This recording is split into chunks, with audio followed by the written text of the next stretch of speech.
l'ennemi final, le problème pour moi avec One Piece actuellement, avec le niveau de Luffy atteint avant la fin, tu vois, c'est qu'il a atteint un tel niveau que je parle d'un manga que tout le monde connaît, Naruto. À la fin, il a fallu ramener un cadavre. Il a fallu ramener un ennemi d'un autre temps. Parce que actuellement, et c'est vrai dans le verse de One Piece, Luffy fait partie des plus puissants. Là où One Piece peut-être sans partir sur du Xebec, en espérant, j'espère un retour de Xebec, parce que encore une fois, je trouve que comment est-ce qu'il a été, le fait qu'il soit resté avec un fond noir qui nous a pas été montré, alors que tous les autres nous ont été montrés, c'est que forcément on va le voir à un moment. Donc j'espère que toute cette utilité-là, elle a été faite pour le retour de Xebec, ce qui serait super intéressant, parce que sans Xebec, le seul élément dans l'intrigue de One Piece qui permet d'arriver à un danger, c'est les armes antiques. Et encore, les armes antiques, je vois pas Luffy affronter une arme antique à la fin. Et Mihawk, on a oublié Mihawk aussi. Ah, mon casque qui déconne, j'entends pas la ce que t'as dit, frérot. Mais... Ouais, vas-y. T'as dit, j'ai entendu épéiste et tout bizarre, c'est bizarre. mais le seul élément, c'est les armes antiques, l'utilisation d'Im-sama avec les armes antiques. C'est le seul intrigue de laquelle tu peux un peu te rattacher. Et encore une fois, je vois pas Im-sama en tant qu'ennemi que Luffy va devoir V1, 1v1 à base de patates, tu vois. Je vois plus un Im-sama qui emploie des technologies, des armes antiques, ou qui est elle-même une arme antique, ou qui peut employer une arme antique, mais je la vois pas en tant que combattante. Vraiment pas, je peux me tromper, mais en tout cas, je pense pas elle va retirer sa robe de reine et elle va te dire vas-y viens je te prends un 1v1, serre les points. Je vois pas le bail comme ça. Peut-être qu'elle fait du karaté en vrai, on sait pas. Hein. Peut-être Madara par exemple c'est l'un des ennemis les plus emblématiques exactement. Dans les shonen, tu vois. Je parle vraiment de la catégorie shonen. C'est un emblème. Les gens qui regardent pas Naruto connaissent Madara, tu vois. Et Xebec peut avoir cette aura à la Madara. Il a le potentiel de par ce qu'on nous a dit. Le mythe qu'il y a autour. C'est ça qui rendrait son retour intéressant et surtout ça permettrait de nous se dire comment Luffy va le vaincre, tu vois. Parce que là actuellement, il n'y a aucun personnage dans One Piece, aucun connu, aucun connu vivant où je me dis Luffy ne peut pas gagner. Aucun. Pour moi là actuellement Luffy peut vaincre. Il a vaincu Kaido. En plus il a mis KO Kaido, il lui a fait voir ses ancêtres. Il peut donc, il peut vaincre tout le monde en 1v1. Et c'est ça le problème entre guillemets actuellement avec les infos d'intrigue qu'on a, c'est que sans Xebec ou sans quelqu'un de nouveau, il n'y a rien, tu vois, parce que même pour moi, les amiraux, c'est absolument pas à Luffy de les affronter. C'est à Zoro, Sanji et Jinbei de les affronter. Mais ça sera pas du tout à Luffy de le faire. Ah, en parlant justement des amiraux, vu que tu rebondis, franchement, Akainu, moi je le vois pas du tout en antagoniste final. Hein. Moi, franchement, je vois pas dans quel monde on pourrait avoir un Akainu contre un Luffy. Pourquoi faire ? Comment le mec a-t-il pu autant évoluer pour atteindre le niveau de Luffy, qui a mis une grosse droite à Kaido et qui a battu toute, je me répète, mais Luffy a battu toute la puissance de Kaido.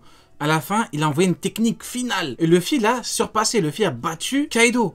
Donc si tu me dis que Akainu a tellement évolué, que le mec il te met une grosse droite comme Luffy, il te fait un match nul contre sa technique finale, moi je me dis... ce serait une dinguerie, quoi. Ce serait très très grave. Je vois pas dans quel monde on pourrait avoir un Akainu qui fait une technique finale contre un Kaido et qui le bat. Je vois vraiment pas. En fait, je vois pas. Hors Xebec, il pourrait y avoir, Barbe Noire qui mange un 3e fruit ou quoi, parce que ça serait possible. Mais il a pas la carrure en vrai. Il a pas la carrure. Il se fait avoir par l'eau. Aucun il est pas d'accord. Aucun il est pas d'accord. Il se fait avoir par l'eau, il se fait tuer par l'eau comme ça et tout. Il a pas la carrure en vrai, à part Et les armes antiques, elles peuvent détruire le monde. Barbe Blanche pareil, il détruit pas un mur. Le célèbre l'homme le plus fort du monde qui peut tout détruire et qui peut détruire le monde. Attention parce que Uken c'est un pro Barbe Noire. Attention. Ouais, dis-nous Uken, rebondis dessus du coup justement par rapport à Barbe Noire. Pour moi en effet, il y a Xebec mais il y a Barbe Noire aussi. Après, ça sert à rien de se mentir. Moi, justement, j'aime beaucoup ce personnage. C'est mon perso préféré, Barbe Noire, de toute façon. Maintenant, il n'a pas montré une puissance supérieure à la puissance de Luffy actuellement. Et le fait qu'il ait fui contre Ailey, pour moi, c'est aussi un problème. Parce que pour moi, s'il y a quelqu'un qui se met sur ta route, tu le détruis. Directement, tu le détruis. Même si, c'est ça. Même si, là, il y a des excuses. Il y avait les Séraphins, il y avait Hancock. Enfin, voilà, lui, il était tout seul. Ok, il y a des excuses. Mais vraiment, quand tu es un vrai antagoniste, quand tu es vraiment censé être la personne la plus puissante à la fin, normalement, tu te fais pas avoir par des petites magouilles, des petites manigances comme ça. Donc, pour moi, il faut quand même qu'il y ait un retour de Xebec, mais Barbe Noire, il va justement, par rapport à Barbe Noire, bien évidemment, je sais que pour une majorité, ça va avec le perso de Barbe Noire, justement. Il calcule et tout, comme il a fait avec Akainu. J'allais dire, Encore une fois, Akainu, quand il est venu, si vous me dites qu'Akainu aurait battu tout l'équipage de Barbe Noire où il y avait Shiryu qui était égal à Magellan, et Barbe Noire et tout le monde, on va pas s'entendre. Vraiment, on va pas s'entendre si tu me dis que Akainu aurait gagné. Non, Akainu, il avait pété les plombs, faut être honnête, il avait pété les plombs, il est parti, voilà, il aurait perdu comme Aramaki a perdu, c'est simple que ça. Mais il savait que Barbe Noire allait fuir, tu rigoles ou quoi? Il savait très bien, il a fait une Aramaki, il est allé en mode genre il gonfle les pecs, mais il savait que Barbe Noire mais il aurait perdu, Bien sûr, il aurait perdu. Donc je me dis, mais par rapport à Barbe Noire, en fait, ça entache l'image, parce que pour tous les fans de... tous ceux qui aiment les shonen à fond et tout, quand t'as un mec qui est censé être l'antagoniste final, pour beaucoup c'est l'antagoniste final, on me dit Nemesis de Luffy et tout, ce que je comprends. Ouais.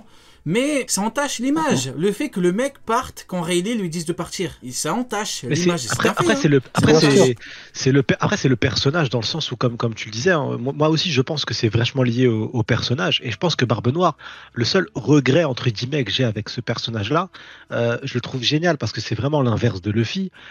Désolé pour ce que je vais dire, Ouken, tu vois, mais il est dégueulasse ce personnage, tu vois. J'ai l'habitude maintenant. Et c'est son c'est son rôle. En fait, il est beau dans ce qu'il doit faire. Lui, il est fait pour être dégueulasse. Il est fait pour être un pirate, tu vois, sans scrupule sale, et il le fait bien. Tu vois ce que je veux dire? Et c'est pour ça que c'est un peu dérangeant de se dire que ce mec-là, de penser que c'est lui l'antagoniste final, qui va forcément ruser, faire des traquenards, tu vois, vicieux, qui n'est pas régi seulement par sa puissance, tu vois. Il est calculateur, manipulateur, c'est ce qui le rend intéressant, mais ça ferait bizarre de se dire que c'est ces profils-là qui sera l'ennemi ultime de Luffy à la fin. C'est pour ça qu'on espère tous que ça soit pas lui. Après, attention, il y a quand même des chances que ça devienne l'antagoniste ultime de Luffy et qu'il se passe quelque chose. Attention. Même mieux que lui en antagoniste. Parce qu'en fait, je m'impatiente, perso. Je préfère Mio comme finale, franchement. mais parce que Teach, le seul point actuellement je pense qu'il va se passer avec Teach, c'est qu'il y a un gros power-up qui l'attend. Teach, il a pas fini de power-up. Teach, il recherche quelque chose encore, il n'a pas fini, il a des plans, cet escroc-là, et là il est dans la course au One Piece. Je pense pas qu'il a atteint son plein potentiel. Je pense qu'il nous réserve une surprise. Ouais, c'est sûr qu'il attend encore un fruit, je pense. Il attend quelque chose, il a un truc, et je pense que c'est lié à Xebec, tu vois. Si Xebec doit revenir, c'est via Barbe Noire. Honnêtement, si Barbe Noire est vraiment l'antagoniste final, est-ce que pour vous il y a un problème ou pas? Est-ce que pour vous, pour l'image, même si le mec il mange un troisième, un quatrième fruit, le mec il mange une armantique carrément, même le mec ça devient une armantique. Je serais déçu perso. Je sais pas, il dégage pas l'aura de l'antagoniste final. Pour moi, un shonen qui a duré plus de 25 ans. Il dégage pas l'aura d'un Kaido. Kaido il la dégage plus. Hein, t'as dit quoi? Kaido il la dégage 100 fois plus. Bah oui. L'aura d'un antagoniste. Oui, largement. Ah oui, bien sûr. Après, on n'en peut plus, on veut Xebec. Moi, j'en peux plus. Honnêtement, j'en peux plus. Barbe Noire, il est intéressant, il cache des trucs, tu vois, des secrets, des trucs du fruit du démon, des je sais pas quoi. Mais en tant que puissance et tout, en tant qu'antagoniste final, Kaido c'est meilleur, hein. Kaido c'est bien meilleur. Mais moi, franchement, honnêtement, je préférais Mihawk en antagoniste final que Barbe Noire. Tu me dis, c'est un vampire antique. Tu me dis, le mec, il prend l'épée de Shiryu et il prend une autre épée. Il prend le Bishento de Barbe Blanche. Voilà, le mec, il aura 3 épées. Power-up final, je préfère Mihawk que Barbe Noire. Moi, ça m'englobe une autre. Moi, est-ce qu'on n'a pas eu Kaido trop tôt, tu vois? Franchement, c'est la question que je me pose vraiment, parce que Kaido, Luffy l'a vraiment vaincu, il n'y a pas de discussion possible, tu vois. Et Luffy, le fait qu'il a atteint ce niveau-là, et Kaido, il dégageait tout, que ça soit en termes de aura, de prestance, de la totale, de puissance, la totale, tu vois. Il dégageait la totale. J'ai relu Wano un nombre incalculable de fois, et à chaque fois, il faisait peur. Tu vois, quand il était devant l'ennemi, maintenant, imagine Xebec. Imagine Xebec maintenant. C'est ça qui est chaud. Xebec, j'avais fait toute une étude de cases, tu te rappelles, où j'expliquais pourquoi est-ce que pour moi Xebec reviendrait. Mais après, voilà, je peux me tromper, bien évidemment. Mais pour moi, s'il revient, c'est ultra intéressant. Mais s'il revient, il y a 2 possibilités. Hein. Mais là, je pense qu'on a la réponse. Je suis pas sûr qu'il va revenir en mode Séraphin, à mon avis. Parce que sinon, on nous aura peut-être déjà un peu parlé de lui. Mais je pense qu'il va revenir. S'il revient, c'est via Barbe Noire, tu vois. Et c'est peut-être l'objectif de Barbe Noire. Son premier objectif, c'est peut-être de tout simplement le faire revenir, tu vois. Ouais, Oken, tu voulais dire? Même Xebec, après, j'ai confiance en Oda, hein. Mais même Xebec, je vous promets que c'est compliqué de faire un antagoniste encore pire que Kaido. Parce que Kaido, vraiment, c'était l'invincibilité même qui dégageait. Quand on regarde même sa première présentation, quand tu regardes le carnage qu'il a fait sur le toit, quand il a battu Luffy et qu'il est parti dans le château pour terminer le travail et tout, faire un antagoniste pire que Kaido, je trouve, même à imaginer, c'est compliqué. Ça veut dire que moi, j'attends vraiment de voir ce qu'il nous prépare avec Xebec parce que... Par rapport à Xebec monté dans le train, je vous le dis, vous pouvez clipper. Xebec va revenir, il va mettre tout le monde d'accord parce qu'il va détruire un niveau Yonko. Et je vous parle pas du niveau Yonko de Don Chinjao. Je vous parle du niveau Yonko, le vrai niveau Yonko. Il va... Parce que c'est quoi qui différencie? Qu'est-ce qui pourrait nous choquer plus que Kaido? C'est un mec qui fait du sale à un niveau Yonko, il le bat. Il le bat facilement. Montez dans le train, je vous le dis. C'est de la pure logique. Je vous le dis. C'est pour ça que je pense pas que... C'est pour ça que je pense pas qu'on a eu un Kaido trop tôt. Parce que un niveau Yonko face à un Roger ou un Xebec, ça se fait manger en deux. Oui, mais les gens ne sont pas prêts, mon cher Seijitsu. Les gens ne sont pas prêts à entendre ça, justement. Il est là le problème. Moi, je vais le dire, mais je pense qu'un Roger ou un Xebec, il solo la marine. Ouf. Et me faites pas jouer. Attends. Attends, doucement. Attends, doucement. Tout ça. Non, développe, dis-nous. Que ça serait comme... Ouais, Roger et Xebec, qui sont un niveau bien au-dessus, ça ferait comme les fourreaux rouges contre Kaido. Tu peux ajouter autant de niveaux que tu veux, t'égaleras pas le niveau de Kaido. Bah, avec les amiraux, tu peux ajouter autant d'amiraux que tu veux. Après, moi, je pars du principe que si ça dépend. Si c'est du 3v1, bon, c'est différent. Si c'est chacun son tour, c'est autre chose. Mais là, si on parle d'un 3v1, ça peut... C'est compliqué. Ouais, c'est parce que pour moi, deux amiraux, ils peuvent affronter un empereur. Un amiral tout seul, il n'y arrivera jamais. Il y a même pas de... Non.